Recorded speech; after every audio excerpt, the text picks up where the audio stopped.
Is on Joy 99.7 and hits 103.9 FM in Accra, on Love 99.5 FM in Kumasi, affiliates across Ghana's 16 regions around the world, and myjoyonline.com. Coming up, government directs WAEC to step up its game in rooting out indiscipline at examination centers following student unrest. There are best practices that you can use to stamp out any attempt at malpractice. We'll hear more from the Education Ministry, and survey by World Vision Ghana reveals 484 children have suffered various forms of abuse during coronavirus pandemic. And later in business, we bring you the details on how commercial banks have disbursed over 7 billion cedis to businesses since March this year amid COVID-19. Join us in 15 minutes. Also in this package, pack, rest, rejuvenate, and continue your journey. Never drive tired. That's an appeal from the King of Dagbon as he joins our Arrive Alive campaign to curb road accidents.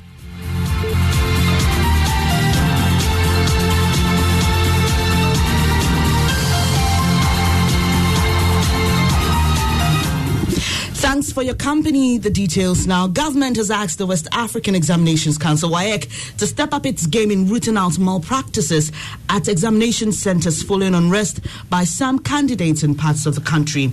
Last week, students of the Trinidad Kodia Senior High School protested the invigilation of their headmaster because they claim he was too strict. The latest incident occurred yesterday where some student of Bright Senior High School in Kukrentumi went on rampage attacking an invigilator. Deputy Education Minister Dr. Yahweh Duchum on Joy News Prime asked WAEC to adopt modern approaches in dealing with the problem. When students are sitting in a room and there are about 10 versions of the same test with the same level of difficulty, and they know that they cannot, even if they are sitting there to somebody, they cannot look at their question paper, and that question 20 may be my question 15. They will go there with no expectation of teaching whatsoever. So they need to up their game and make sure we can stamp out this expectation of cheating once and for all.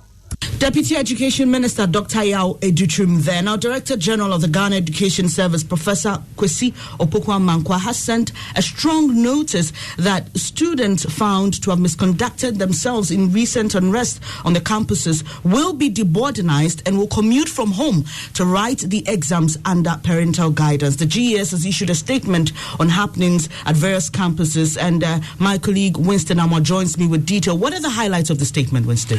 Well, Zuben, according to the GAS, management has received reports of instances of some involved in unprofessional conduct, and they wish to state clearly that school rules and regulations, in particular those involving the conduct of examinations, have not been suspended. It continues further that any student established to have misconducted themselves in any of the acts of indiscipline should be deboardinized and be allowed to commute from home to write the exams. So what sanctions shall be preferred against those who've destroyed a property? Well, according to the Director General of the Ghana Education Service, any destruction of school property will be surcharged against culprits established to have been involved, and instances where criminal acts have been committed should be reported to the police.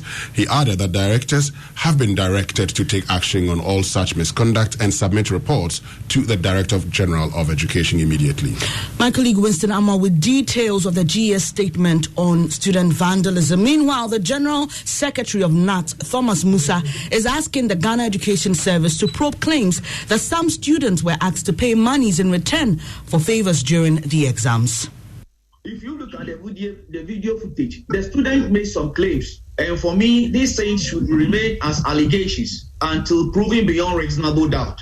The first one is that, yes, I think giving out the past questions to them, it is not a bad thing. In fact, all of us that went to school, in fact, you always need the past questions to prepare you. It enables you to know what is expected of you, as to how you are supposed to answer the questions, among other things. So it is not a bad thing. But as to whether somebody promised somebody or promised them that the questions or they should expect. General Secretary of NAT, Thomas Musa there. This is your election headquarters. To some election-related stories now, the Electoral Commission says it will allow those who are unable to participate in the mass voter registration exercise due to the border closure to register when they return home. The EC yesterday ended public registration across the country. Director of Electoral Services at the EC, Dr. Sribo Kwaku, tells Joy News such prospective voters will, however, not be allowed to vote in the elections if they register 50 days to the polls. So the last person is registered, we are not ending the registration. So we'll have a program for the people who are outside the country. But we should bear in mind that the law says when we register you less than 60 days to an election, you cannot be part of that election consent. So anytime anybody comes and the person wants to register, we register the person. But if it's less than 60 days, the person can take part in the election. Director of Electoral Services at the EC, Dr. Sribo Kwaku there. Away from election-related stories, a survey by World Vision Ghana indicates 484 children suffered various forms of abuse between March and June 2020 as the coronavirus pandemic spread across the country. The Karachi East and West districts of the OT region have accounted for majority of the cases, including 26 child trafficking incidents, 169 teenage pregnancies, and 20 non-maintenance cases. Fred Kwame Asare has more in the following report. Due to the proximity of the Karachi East and West districts to the Volta Lake, they serve as destinations for trafficked children. These children end up serving their masters as helping hands on their fishing expeditions and farms under hazardous conditions. Keku Yohannes, who is a victim of child trafficking, gave an account of the ordeal he went through while serving his master. We were severely beaten, starved, suffered sleepless nights, forced to work endless hours. Stakeholders are of the view that child trafficking and abuse are on the increase. The World Vision Ghana Child Protection and Advocacy Manager, Gregory Derry, therefore implored the government to work towards eradicating the canker. If government is able to address some of these root causes through social protection programming, expanding leave for such families, it will be a way of contributing to end child trafficking. Fred Kwame Asare with that report. Now, the family of a woman who tested positive for COVID-19 in the Bekwai municipality of the Ashanti region have rejected the claim that she died of the disease. Relatives are discounting the claims that the Arin-based food vendor who died less than 24 hours after being admitted at the Kotria Seventh-day Adventist Hospital ever contracted the virus. Michael Himing Terry has more in the following report.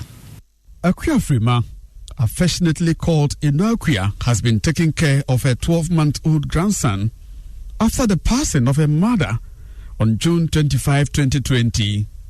The baby's other 6 siblings also live with Ino Akuya. Their mother, Rahel Adujemfi, 37, died less than 24 hours after being admitted at the Akoma Memorial Adventist Hospital at Kotria. Laboratory results confirmed she died of COVID-19, but the family will have none of that. They should have informed us earlier if indeed she died of COVID-19. You tell me she died of COVID-19 after I contracted a loan for my daughter's funeral.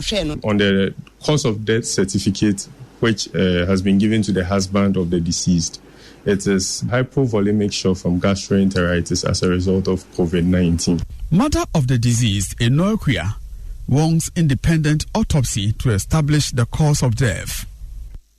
On hearing Terra with that report, let's stay a bit on COVID. Head of our health desk joins us with the latest statistics.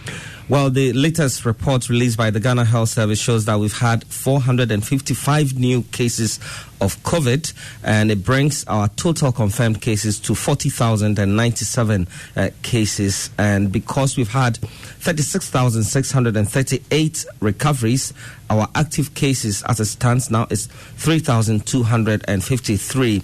We've had 7 new deaths, bringing our total death count to 2,006.